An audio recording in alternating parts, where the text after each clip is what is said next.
Hello everyone, I am Dr. Aravind from Department of Pharmacology. Now we are going to discuss about antifungal and antiviral drugs. First we will see about antifungal drugs.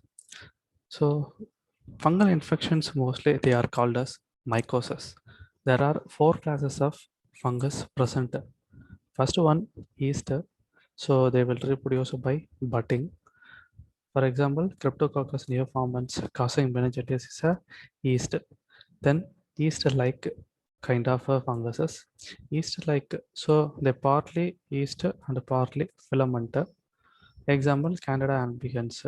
They will cause oral, vaginal, thrush, the systemic candidiasis. Third one, dimorphic fungi. Dimorphic means two type of morphology. So grow as a filament or yeast. For example, Histoplasma capsulotum causing histoplasmosis. Next, molds. Molds is a filamentous fungi. So there will be a more filament. They will reproduce by spores. Example, dermatophytes. So for that, separate infections, separate part of body getting involved. For example, Tinea barbae, the involvement of beard. Tinea capitis, involvement of scalp. Tinea corporis, involvement of body. Tinea cruris, involvement of groin. Tinea manuum, involvement of hand. Tinea anguum, involvement of nails. Tinea pedis, involvement of foot. So depending on the place involved, they are kept new names. Another one example for the mold, Aspergillus fumigatus. It will cause famous condition pulmonary aspergillosis. So here we are having the classification. So here how the drugs are acting. So first we will see about the structure of the fungal cell. So this is the fungal cell. So in that the fungal cell wall. So this is a fungal cell wall. It is made up of full chitin. So for that chitin we need 1,3 beta glucan synthase enzyme. This enzyme is necessary for the making of cell membrane. So another one, this cell membrane is made up of ergosterol. So we need ergosterol and 1,3 beta glucan. So both are needed for the cell membrane stability.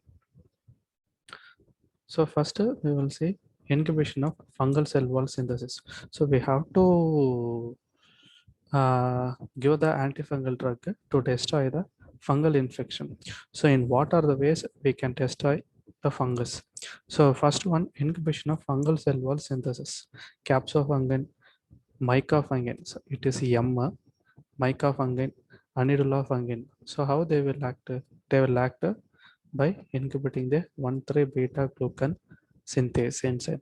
So the those three drugs, campsofungin, micafungin, and anodulafungin, they are consecutively called as echinocandins. They will inhibit 1,3 beta glucan synthase enzyme.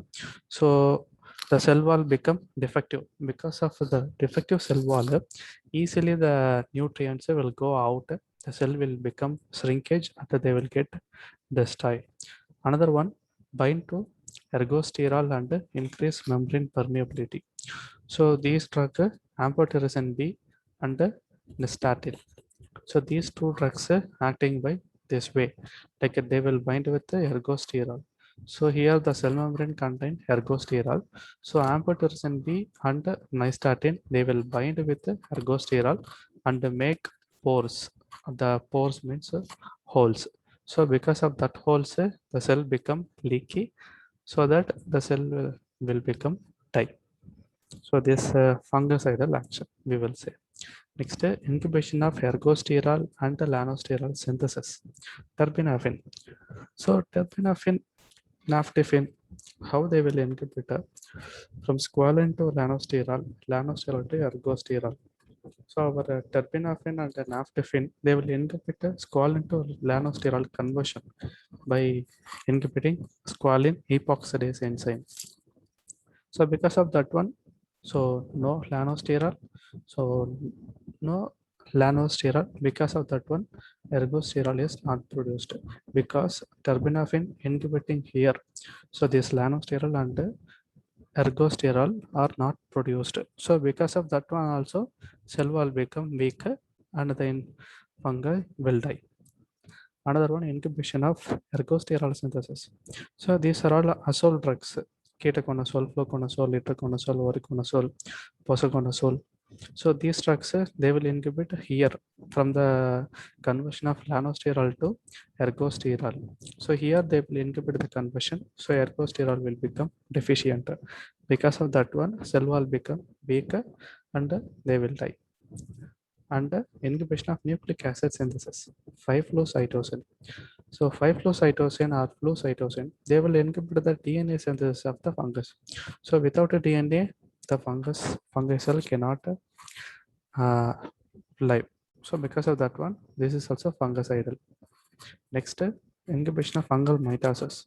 So Griseofulvin, they will inhibit the mitosis. Mitosis means the cell become dividing so many fungi. So if the Griseofulvin inhibiting the mitotic spindles, the cell cannot move. So without moving, they will become fungi static. It can't grow. Because of that one, it will become weak. Next, miscellaneous topical agents. So these are cyclopirox, tolnaftate, cleoquinol, naphthepin, butinafin, iconazole, clatrimazole, butaconazole, iconazole, oxyconazole, terconazole, tioconazole. So these are the some miscellaneous drugs acting the same way like azole drugs or terbinafine drugs. They are used topically. So this is based on how they are acting. Based on mechanism of action, we divided the groups. Next one, based on route, how we are using the drugs. So first one, drugs used to treat systemic fungal infections. So the fungal infections may affect our skin mucus like superficially or deep muscle, our entire body system, liver, kidney, pancreas, like that it will increase our brain, heart, like that they will inhibit our interior parts. If it is affecting interior part, they will become systemic fungal infections. So what are the drugs given for that to treat systemic fungal infections? Capsofungin, micafungin, anudolafungin, mica. So here they are called echinocandins. Next, amphotericin B, 5-fluorocytosine or flucytosine. Then azole groups, ketoconazole, fluconazole, itraconazole, voriconazole, posaconazole. So these are the drugs used systemically to give. Systemically means like a oral route or a IM or IV or subcutaneous. Somewhat parentally we are giving to control the systemic fungal infection. So next one, drugs are given systemically to treat superficial fungal infection. Sometimes the infection will be superficial, only skin or mucous membrane, but we will give systemically, like through the oral route, Griseofulvin, terbinafine, like that. Then topically used antifungal drugs. So most of the topical drugs we are giving for only superficial fungal infections. So what are the agents? Nystatin, topical azoles, clatrimazole, meconazole, ketoconazole, butaconazole, econazole, oxyconazole, terconazole, tioconazole, cetoconazole. Then topical allylamines. This is also some of the drugs: terbinafine, butinafine, naphthepin, cyclopirax, tolnaftate, cleoquinol, benzoic acid, and sodium thiosulfate. So first we will say about the drugs used to treat systemic fungal infections. So first one we are used echinocandins. So echinocandins, they are natural product from the fungal fermentation. So in that first one, capsofungin. Capsofungin, it is effective against aspergillus and candida infection. As I previously said, it inhibits 1,3-beta glucan synthase. So because of that one, cell wall become weak, so it will lead to cell death. So this capsofungin is used by the IV infusion because they are not absorbed orally. Because of that one, we will give IV infusion. Next, uses. So we are giving systemically So deep and invasive candidiasis, salvage therapy for invasive aspergillosis in patients are not responding or intolerant to amphotericin B or voriconazole. Then esophageal candidiasis. These are all some systemic conditions involved with the fungal infection. Then mycophagian and annudola fungi are similar to capsophagian only. Next, amphotericin B. So amphotericin B is a polyion compound. It's a poor aquasolubility. It's a highly toxic on parental route. Broad spectrum antifungal activity. It has a broad spectrum activity. So because it is effective against Candida, cryptococcal neoformans, Coccidioides, Imitis, Sporothrix, Aspergillus species, Penicillium morniffi, Leishmania. So many species it acting more actively. That's why they call the broad spectrum antifungal activity. So it bind how it will act. It will bind with the ergosterol, as I told earlier. So ergosterol and it form holes. So because of that one, there will be increased permeability. So leakage of the small molecular content. So at lower dose, it will act as a fungistatic. At the higher doses, it will act as fungicidal. So oral absorption negligible. So if it didn't, if we give as a oral route, it will directly into the gut. So it will act on the gut candidiasis. So candidiasis of gut we can use. It is metabolized and eliminated slowly in the bile and urine. So some of the preparations are one conventionally we are giving amphotericin B, another one liposomal amphotericin B. What is the difference? We will see. Conventional means it's a powder with the bile salt deoxycholate.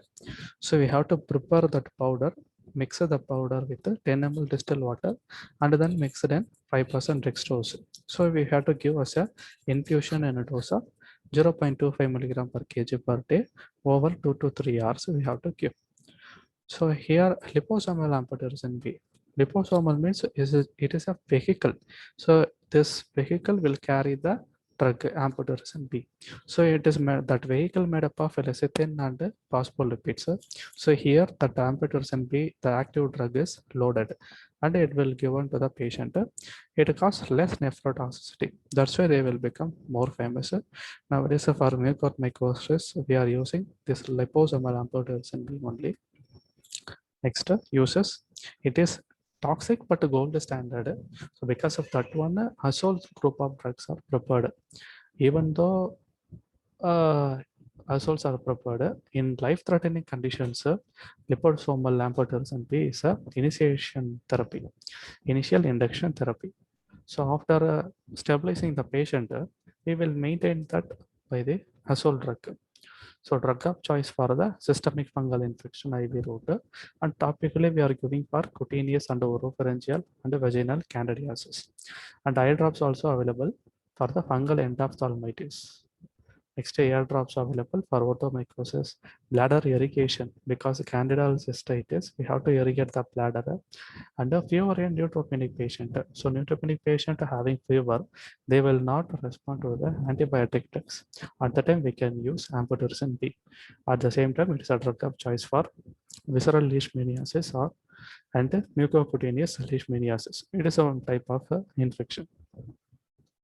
An adverse effect by IV route we are giving, maybe at the time we will get a acute reaction like fever, chills, muscle spasm, vomiting, headache, thrombophlebitis, somewhat. Then prolonged use. Because of prolonged use, we will get a nephrotoxicity.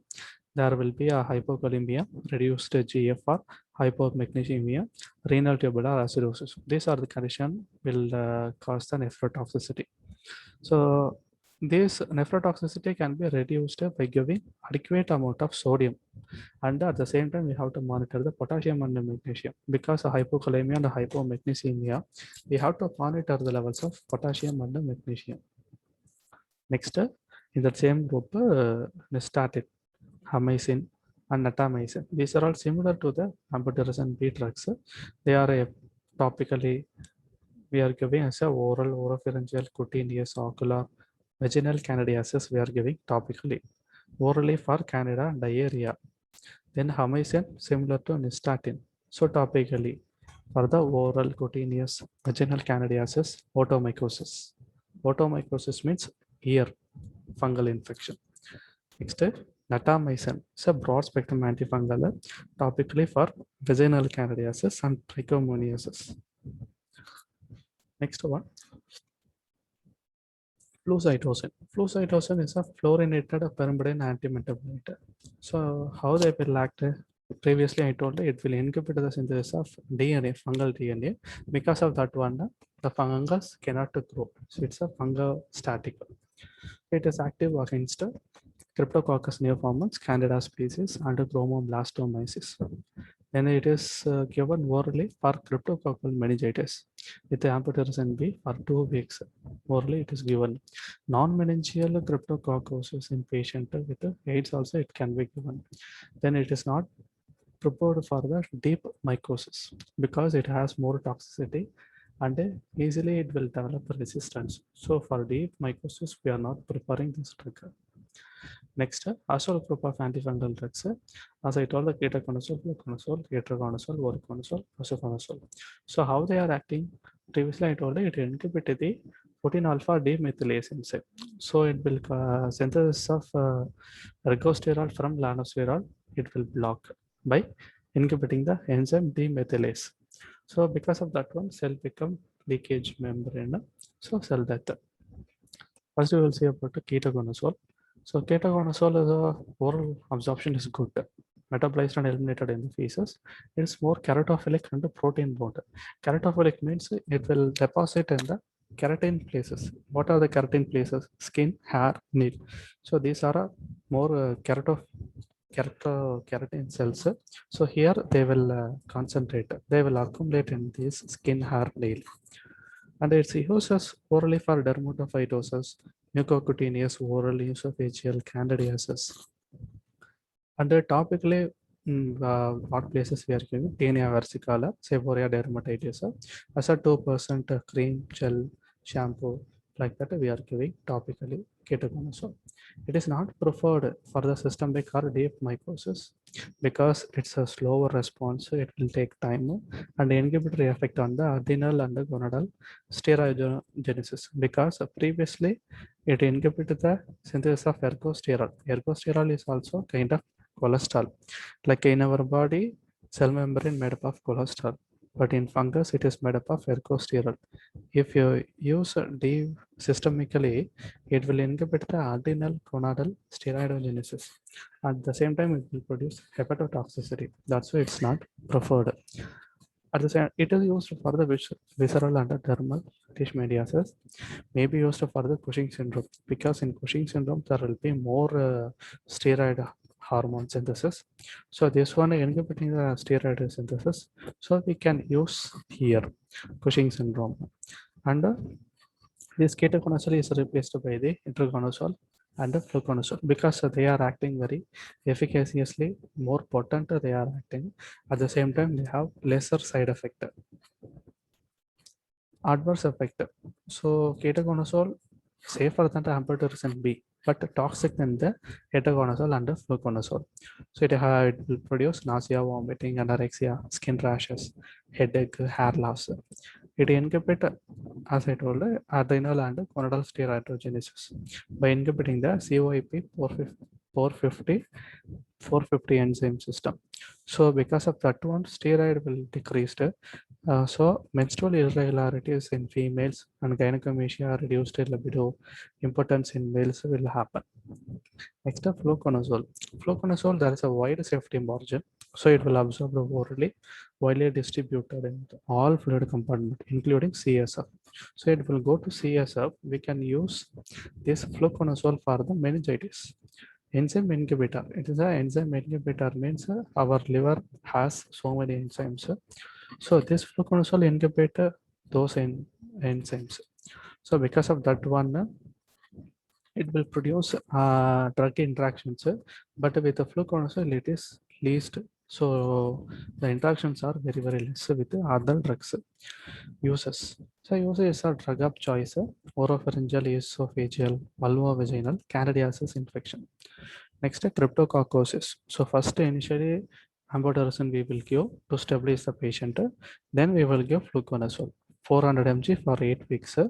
After that 200 mg daily for 12 more than 12 weeks.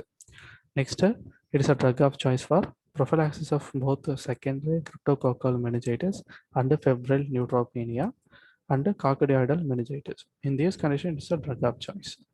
Then adverse effect same like nausea, vomiting, headache, skin rash, abdominal pain, diarrhea, alopecia, and it's not safe during pregnancy. These sole group of drugs are not safe during pregnancy. Next, itraconazole. Itraconazole is the most potent with broad spectrum antifungal agent.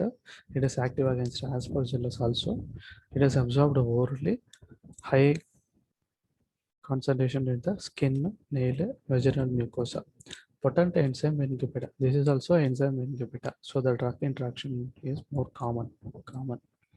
Then it is a teratogenic, so it should be avoided during pregnancy.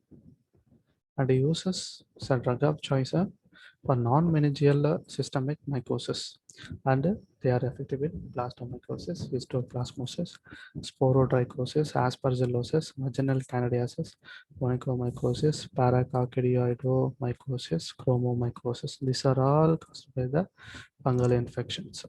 So itraconazole is most effective. So that's why it's called the most potent with a broad spectrum antifungal agent. Next, adverse effect, nausea, vomiting, diarrhea, not vomiting, nausea, diarrhea, abdominal cramp, anorexia, headache, dizziness, rashes, hypokalemia. Next, oriconazole, it's a triazole with extended spectrum. That means it's a triple bond.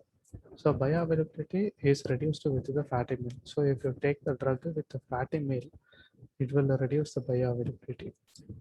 It will penetrate a CNS, so it will be useful in fungal meningitis. Next, uses drug of choice in invasive aspergillosis, esophageal candidiasis. Next, febrile neutropenia. Adverse effect, hepatotoxicity, photophobia, blurring of vision, anaphylactic reaction with the IV infusion. Next, prolonged QTC interval. This oriconazole will produce the arrhythmias sometimes, then contraindicated in pregnancy. Next, posaconazole. Only azole drug active against psychomycosis or mucormycosis. So this is the only drug active against mucormycosis, posaconazole. Absorption is increased with the fatty meal. Uses salvage therapy for invasive aspergillosis, candidiasis, mucormycosis, prevention of febrile neutropenia. Then adverse effect, nausea, vomiting, diarrhea, headache, abdominal pain. Okay, first we finished systemic infections. Next, drugs are given systemically to treat superficial fungal infections. Those are all chrysofulvin and terbinafine. So here, chrysofulvin, first we will see. So chrysofulvin, what it will do, as I told, it inhibits the fungal mitosis by causing disruption of the mitotic spindles. So the fungus cannot move, it cannot reproduce. So because of that one, it will become fungostatic. So it has affinity to keratin precursor cells of the skin, nail, hair, and deposited there. So it will deposited in these places. So because of that one, if any fungal infection in skin, hair, nail, it can be used because the fungus is removed from the body when it is shed off. So whenever the skin, it will rejuvenate, or nail we cut, and the next new nails will come, and hair same like that it will act. Next, this chrysofulvin is an enzyme inducer, so it will stimulate the enzymes in the liver. Because of that one, if you take some other drug along with the chrysofulvin, it will stimulate the metabolism of the that another drug. Because of that one, the other drugs response is reduced because they are metabolized. So enhance the metabolism of warfarin oral contraceptive pills. So for example, this oral contraceptives are taken to avoid pregnancy. So if you take a chrysofulvin along with this oral contraceptive pills, so chrysofulvin, it will induce the metabolism of oral contraceptives. So because of that one, these drugs won't act. So the patient will become pregnant. So this is enzyme inducer property, and it has disulfiram-like reaction. Disulfiram-like reaction means if the patient drinking alcohol, so suddenly the patient will become more agitated, nausea, vomiting, and more palpitation. So he will uh, he will feel to take alcohol next time. He won't take. So that is a disulfiram-like reaction. Next, infection. Tinea capitis involving the scalp and hair. Duration of treatment 4 weeks. We have to give isoflurane. Tinea cruris, groin area involved. 3 weeks we have to give. Corporis, body parts involved. 3 weeks we have to give treatment. Tinea anguum. Anguum means nails. So it may be finger or toes. If it is fingers, fingernails 6 to 9 months. If it is toes, 12 months we have to give the treatment. Next, Graciofulvin uses fungal infection of the skin, hair, nail by dermatophytes, effective for tinea pedis, terbinafine. So for tinea pedis, athlete foot we will say. So in that terbinafine is the most potent. Next, itraconazole. Next, Graciofulvin. So it can be used as an alternative. It is not useful in subcutaneous under deep mycosis. Then side effect, as usual, headache, nausea, vomiting, diarrhea, flatulence, or dry mouth. Then terbinafine. So terbinafine, it will block the ergosterol synthesis. As I told, it will inhibit the squalene epoxidase. So from that squalene to lanosterol, lanosterol to ergosterol, so full pathway blocked. So it is effective against dermatophyte and candida by oral and topical route, and well absorbed orally and keratophilic. So uses onychomycosis under tinea capitis.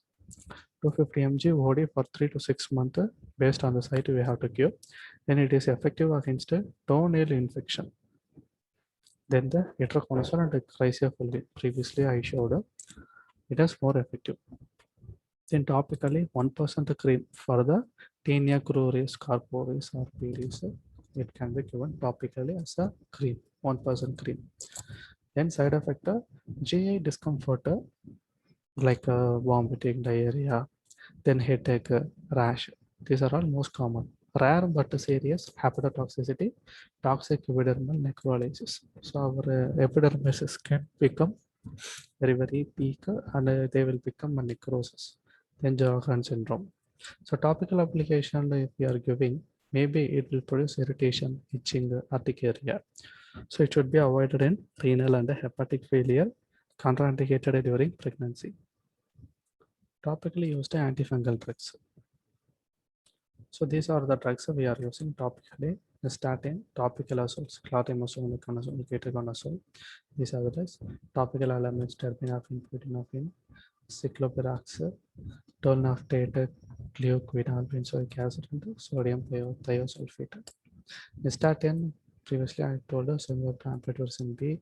So to treat candidal infection of mucosa, skin, GAT, vagina, we are giving topically.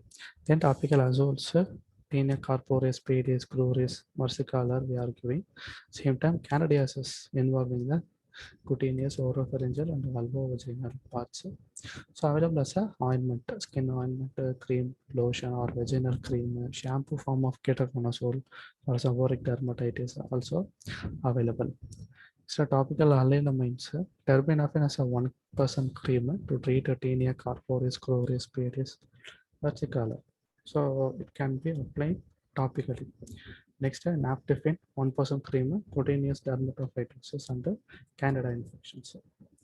Next, buprenorphine 1% cream for tinea infections. Cyclopirax, how they are acting by inhibiting the membrane uptake of amino acids and ions needed for fungal growth. So for the fungal growth, they need certain proteins, that is amino acids and ions. So the cyclopirax, they will inhibit that uptake. So because of that one, they won't get their enough food. Because of that one, they will die because of starvation. And this is also 1% cream and lotion available for dermatomycosis, cutaneous candidiasis, tinea versicolor, and also used to treat a mild to moderate onychomycosis of fingernails and toenails. Tolnaftate is a synthetic antifungal drug. It distort a high fay at the mycelial growth of the yeast like fungi and mold. So yeast like fungi and mold, they they have a high fay, so it will destroy all those high fay. So it will decrease the growth. So uses dermatomycosis and tinea, but the relapse may come. It's a common means again it will come the infections. Next, benzoic acid and the sodium thiosulfate. Sodium thiosulfate is a weak fungostatic, 20% solution for the pityriasis versicolor twice daily for a month we have to give.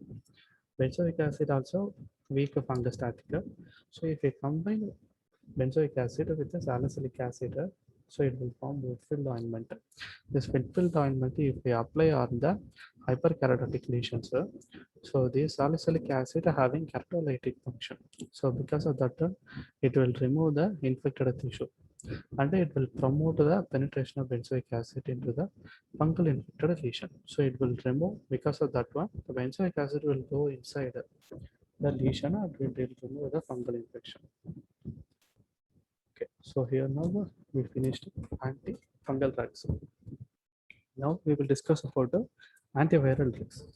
So our viral drugs, they are all DNA viruses are there, RNA viruses are there. So viral infections, they will become like mild to severe forms.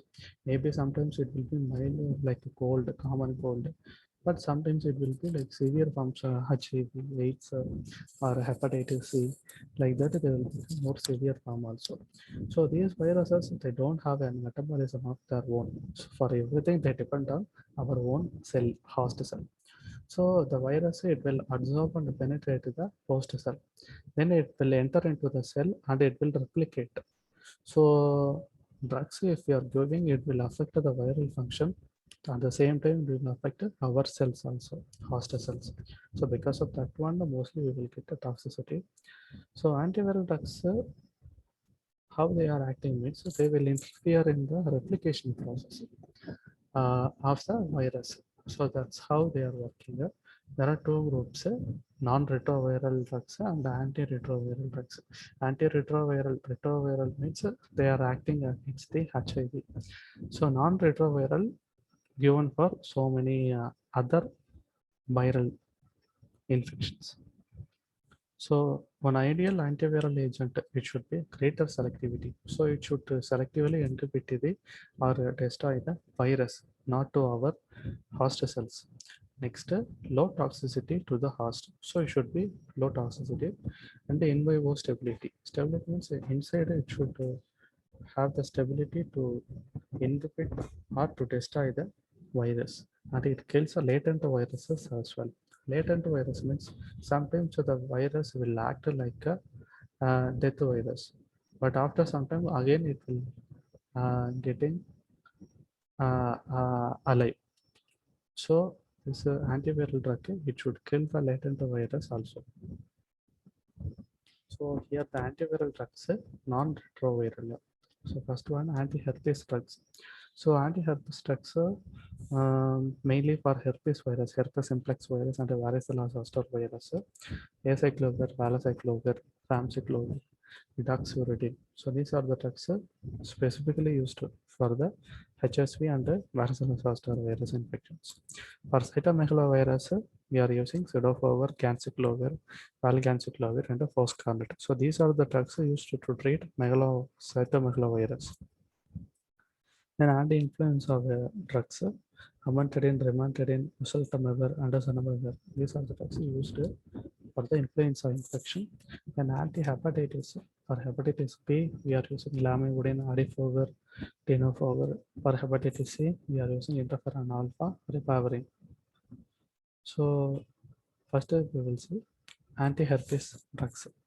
Anti-herpes drugs, how they are acting. If you are taking famciclovir or valcyclovir, the valcyclovir turn into acyclovir. This acyclovir, by the viral thymidine kinase, it will converted into acyclovir monophosphate.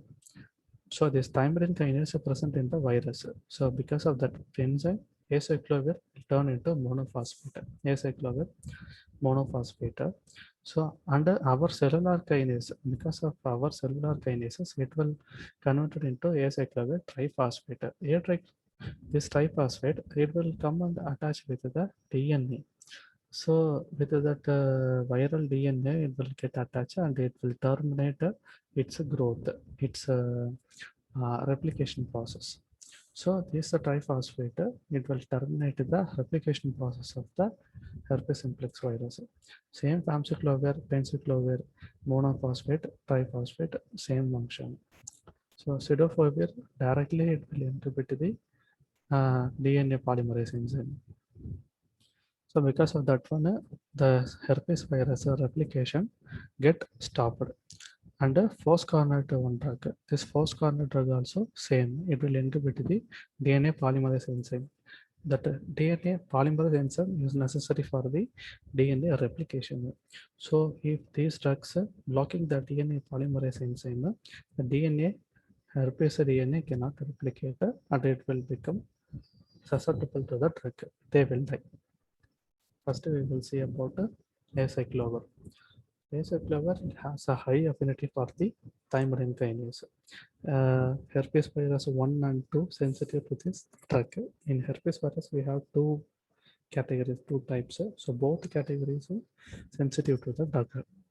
Next, oral absorption is poor, so and eliminated unchanged in the urine. Its uses for the primary genital herpes, recurrent genital herpes, both topically and orally we can give, and mucocutaneous herpes. Yeah, mucocutaneous means like a mucus. So lips, gums. So here we can use as a oral and a topical route. Keratoconjunctivitis and side drops we can use. Next, severe cases of herpes meningitis or encephalitis are the neonatal herpes simplex virus infection. At the time, we have to give IV route. In case of chicken pox and herpes zoster, we have to give 800 mg 5 times a day. Orally, we have to give. So topically, if you are giving 5% ointment available, if you are giving IV route, we have to give 5 to 10 mg per kg as infusion over 1 hour for 8 hourly. For 7 days, we have to give. Adverse effect, nausea, diarrhea, headache, vomiting, reversible nephrotoxicity. So if we stop the acyclovir, we can reverse the nephrotoxicity. Next, valacyclovir. Valacyclovir is a prodrug of acyclovir. It is a drug of choice for the genital herpes and herpes zoster, more efficacious than the acyclovir. So it will prevent the cytomegalovirus infection also after the organ transplantation, because after the organ transplantation, the patient will become more susceptible to the infections, mostly cytomegalovirus. So this valacyclovir prevents the CMV infection, and it reduces the duration of pain in the herpes zoster, reduce the sexual transmission. One at disadvantage, it will produce a thrombotic thrombocytopenic purpura. So it will reduce the platelet count. Next, famciclovir. It is an alternative to the acyclovir to treat herpes simplex and varicella zoster virus infection. It reduces the duration of post-herpetic neuralgia and adverse effect nausea, diarrhea, headache, rash, itching. Then ganciclovir. So it's more toxic than the acyclovir, so reserved for the severe cases of CME infection, retinitis, pneumonia, and colitis. Here the adverse effect of bone marrow suppression, fever, rash, vomiting, headache, convulsion. Cidofovir is mainly used for CMV retinitis. So here the adverse effect nephrotoxicity, uveitis, reduced intraocular pressure. Edoxuridine systemic toxicity is more high, so it is used topically for the herpes simplex and varicella zoster keratitis and keratoconjunctivitis. So adverse effect bone marrow depression. Anti-influenza drugs. First one amantadine. Amantadine it inhibits the uncoating and assembly of virus during replication of influenza A virus. So influenza also, influenza A and B is the, so here the influenza A, what it will do, it will enter into the human DNA, human cell. In that human cell, it will uncoat and it will assemble with our DNA.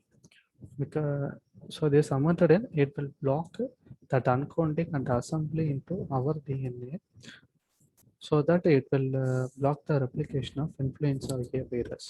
It is not effective against influenza B. And recently we had a H5N1, H1N1 pandemic. So those are all type influenza A type.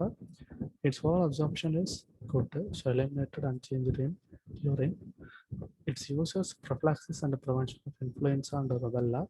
Treatment of Parkinsonism also we are giving antifungal drugs.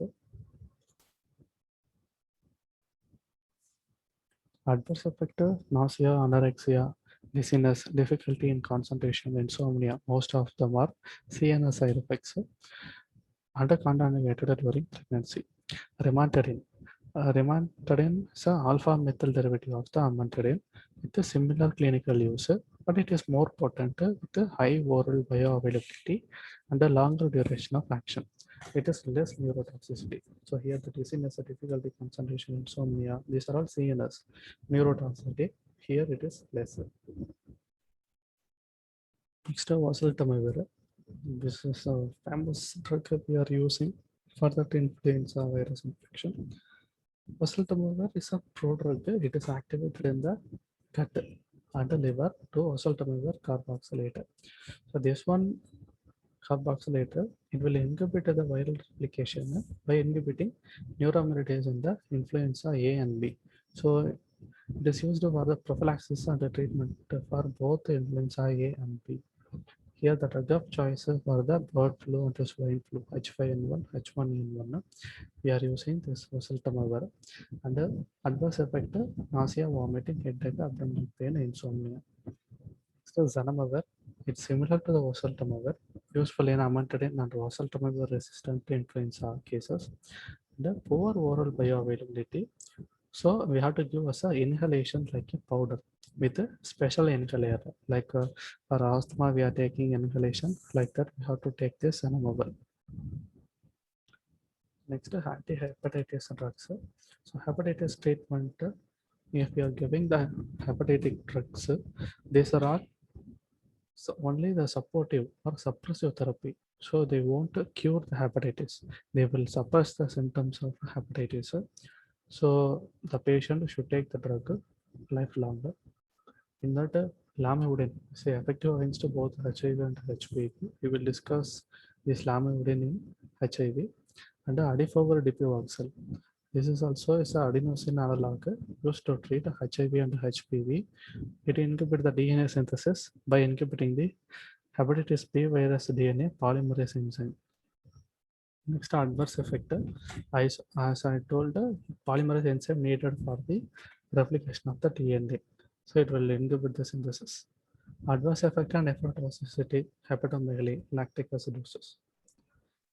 Next one, interferon alpha. So interferons, they are immunomodulants, anti-proliferative, antiviral property. So these anti-interferons, they are in three forms: alpha, beta, gamma. So alpha, they are getting from the human leukocyte. Interferon beta from the human fibroblast. Interferon gamma from the T lymphocyte. So clinically, we are using interferon alpha. Polyethylene glycol, PEG. If we add that polyethylene glycol to the interferon alpha, it is said to be pegylated interferon alpha. So it will have the longer duration of action. So once a week, subcutaneously we can use interferon alpha 2A, 2B. Another variety is there. It can be given subcutaneous and the IM route. Next, uses chronic hepatitis B, C, and acute hepatitis C conditions also we can give. Regulated interferon, if we give, it's a drug of choice for the acute and chronic hepatitis C. With the ribavirin, we can give. Malignant melanoma, non-Hodgkin lymphoma, chronic myelogenous leukemia, Hairy cell leukemia. These are all some of the malignant conditions. We can use this drug. Like Next, AIDS associated Kaposi sarcoma we can use. Condyloma accuminatum due to papillomavirus, multiple sclerosis, herpes, varicella, CMV infection. We can use this interferon alpha. Adverse effect: fever, nausea, malaise, anorexia, headache, alopecia, hypotension, arrhythmias, and thyroid infections can happen. Tenofovir. Tenofovir is a drug of choice for the hepatitis B virus infection resistant to lamivudine. So, resistant to the lamivudine cases, we can use tenofovir, also used for HIV. The ribavirin. It inhibits the synthesis of guanosine triphosphate and inhibits the viral mRNA and RNA dependent RNA polymerase. So, totally it will inhibit the synthesis of RNA. Orally, it can be given for the hepatitis C with the PEG interferon. So, first line. So, previously I told you with the ribavirin, regulated interferon, drug of choice for acute and chronic hepatitis C. So, same ribavirin, hepatitis C with the regulated interferon alpha, first line drug. Next, last we will see about antiretroviral drugs. So, antiretroviral drugs means a human immunodeficiency virus. This HIV is the retroviral, we will say it is a RNA virus. So because of this one, we are getting AIDS, acquired immunodeficiency syndrome.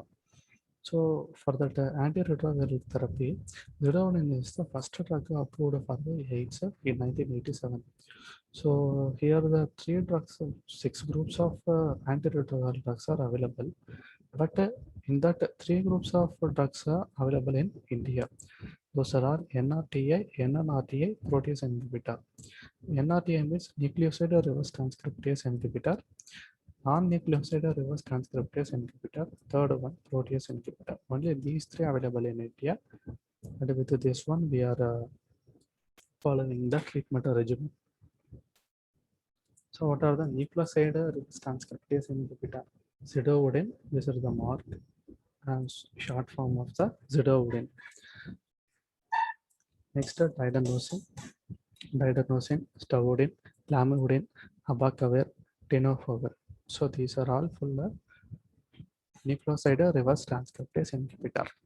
This is non-nucleoside reverse transcriptase inhibitor, nevirapine, efavirenz, protease inhibitor, atazanavir, saquinavir, indinavir, ritonavir, nelfinavir, lopinavir. Next, entry inhibitor, enfavertide, CCR5 receptor inhibitor, Marvirak. Integrase inhibitor, Raldigrab. So these three drugs is not available in India. Only these three drugs are available. First three drugs available in India. Last three drugs, three category groups not available in India. Instead, this nucleoside reverse transcriptase inhibitor, protease inhibitor, integrase inhibitor. These groups, they are effective against HIV virus 1 and 2, both group of HIV virus. HIV also we have two categories. So in that NRTI, protease inhibitor, integrase inhibitor. These three effective against HIV 1 and 2. So remaining all groups effective against HIV 1. So this is how this is our human cell, CD4 cell, our lymphocytes. This is the viral RNA, that HIV RNA. So it will bind with our receptor, CD4 receptor, along with the CCR5 core receptor. So this one it will enter into our cell. So after that, that viral DNA, it will turn into viral. The viral RNA will turn into viral DNA because our human genome contains DNA. So this RNA will change into DNA by reverse transcriptase enzyme. After become a viral DNA, it will enter into our genome. Through the integrase enzyme, it will enter into our DNA. This is a human DNA. So this viral DNA, through the integrase enzyme, it will attach with our human DNA and it will get proliferated and get released as a mRNA. So again, viral proteins, again new virus. So this virus using our materials to get the replication and to produce more virus and they will spread. So here we are using, these are the drugs like nucleoside reverse transcriptase inhibitors, non-nucleoside reverse transcriptase inhibitors. So here they will inhibit this reverse transcriptase enzymes. So because of that one, viral RNA to viral DNA is blocked. Next, a protease inhibitor. Protease inhibitor, it will inhibit here. So because of this protease inhibitors, because of this one, the viral mRNA cannot get released properly. Next, entry inhibitor. So entry inhibitor here. So here viral mRNA, viral that HIV virus, it will bind with the our cell membrane GP41. That is a glycoprotein present in our cell membrane. So this entry inhibitor drug, they will inhibit that is CD4 receptor. CD4 receptor, it contained glycoprotein 41 GP41. So these entry inhibitors will block this CD4 receptor. Because of that one, this HIV virus cannot enter into our cell. Another one, CCR5, chemokine receptor 5. So chemokine receptor 5 inhibitor Maravirac. So this is another core receptor present with the CD4 receptor, CCR5 receptor. So because of that also, that HIV cannot enter into the host cell. Integrase inhibitor. So as I told, with this integrase only, that the DNA will enter into our human DNA. If we inhibit this enzyme, it cannot bind with our DNA. First, we will see about the nucleoside reverse transcriptase inhibitor. So first one, zidovudine. It's a prototype drug. It is active against HIV 1 and 2. Oral absorption is good. Adverse effect, anemia, neutropenia, nausea, anorexia, abdominal pain. Titanosin, it will produce peripheral neuropathy and pancreatitis. So it is not used nowadays. Next is stavudine. It is most potent. Its side effect, peripheral neuropathy, fat wasting, lactic acidosis. So zidovudine and stavudine antagonize each other in that actions. So it will antagonize this action. It will oppose zidovudine action. Next, lamivudine. Lamivudine is a least toxic, so efficacy. That's why it's most commonly used. Most suitable drug for HIV and hepatitis B virus infection. So patients with HIV, if they acquire, if they get affected with the hepatitis B virus infection, this lamivudine is a perfect drug to prescribe. Adverse effect, headache, nausea, anorexia. Next, abacavir. It is more effective to rise CD4 count, because in HIV patient this CD4 count is important, because if they have low CD4 count, they will become danger. We have to rise the CD4 count. In the term, abacavir will rise the CD4 count. Adverse effect, fever, rash, flu-like symptoms, like same fever, rashes, vomiting, nausea. Next, tenofovir. It is active against HPV and HIV, one of the first line for the AIDS treatment regimen. Next, non-nucleoside reverse transcriptase inhibitor. Here all are active drugs. So here the efavirenz and nevirapine, these two are the non-nucleoside reverse transcriptase inhibitor drugs. So these are all effective against HIV-1, not HIV-2, as I told you previously. Here the side effect, the common side effect, GI intolerance and skin rash. So these both drugs are the enzyme inducers, and either one used as first line drug, either efavirenz or nevirapine. Any one of the drug used as a first line drug. Nevirapine, it crosses the placenta, so it is useful to prevent HIV transmission to the baby. If the mother having HIV, there is a high chance of transmission of HIV to the baby. So to prevent that transmission, we can use this nevirapine to prevent the transmission of HIV to the baby. HIV patient with TB should not take nevirapine. So why? Because a HIV patient taking, in case if we take a nevirapine, it is an enzyme inducer. So it will decrease the response of tuberculous drug. So you should not be taken with a nevirapine. Efavirenz we can take. It is used for the patient with HIV and TB.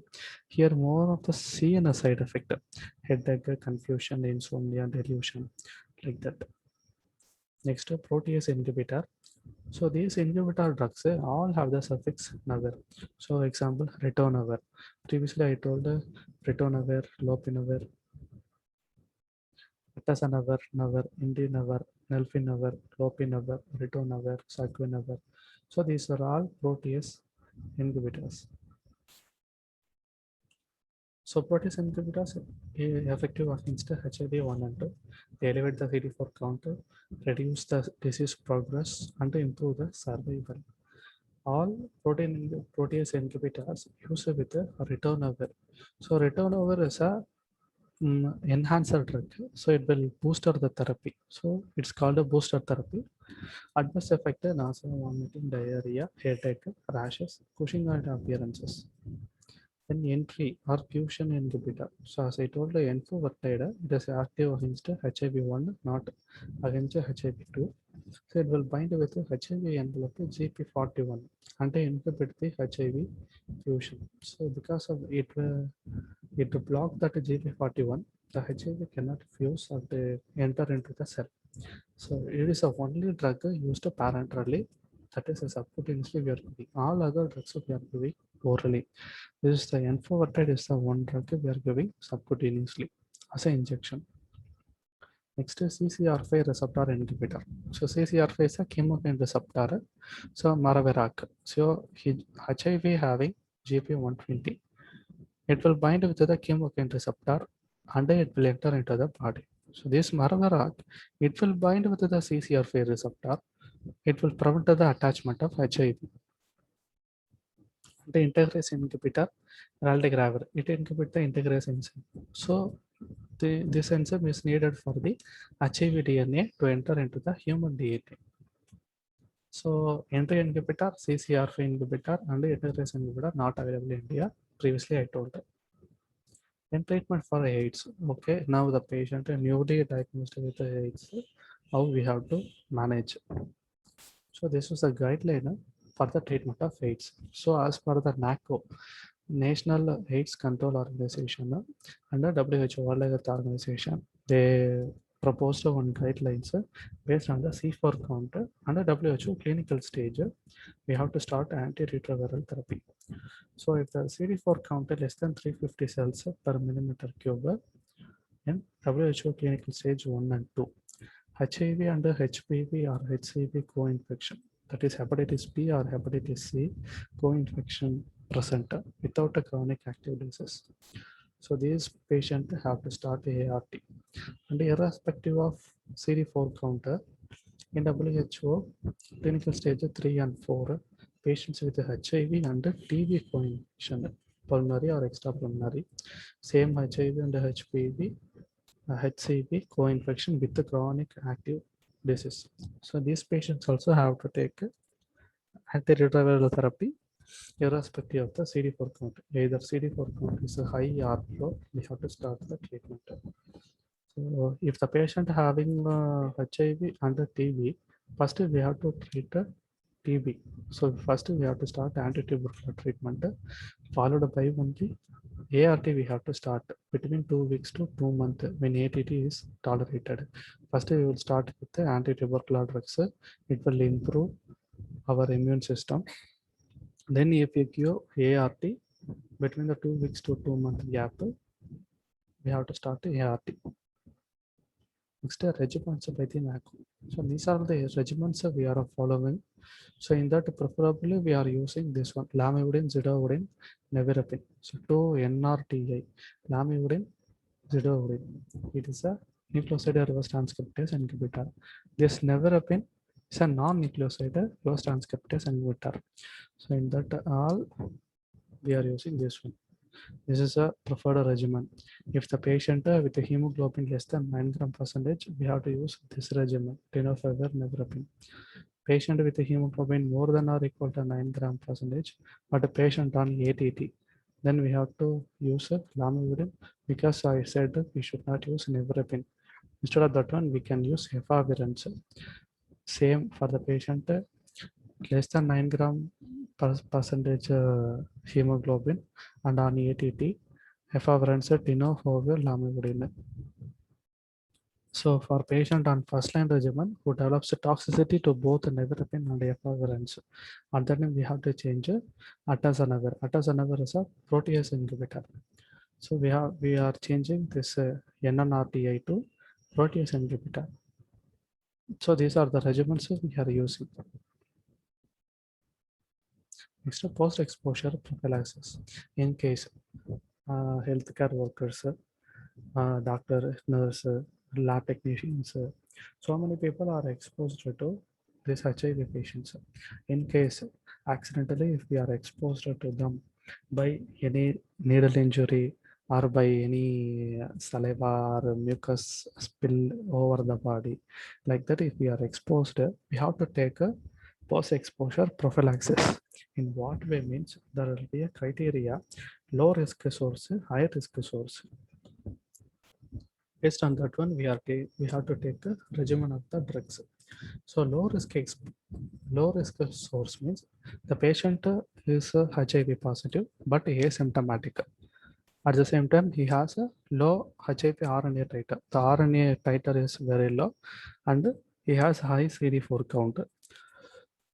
And the exposure is a minor exposure. Minor exposure means like infected with a mucous membrane or a superficial scratch. Some superficial scratch or thin solid needle, some light needle. If we are getting exposed, we have to take zidovudine 300 mg, lamivudine 150 mg, BD for 1 month. We have to take this drugs. In case high risk source, high risk source means patient is positive. At the same time, patient is symptomatic. There will be a high RNA titer, low CD4 count. So here the CD4 count is very, very low. And the major exposure. Major exposure means like contact of longer duration. If we expose to longer duration under large area of the mucous membrane, major splash, large bore hollow needle or deep puncture.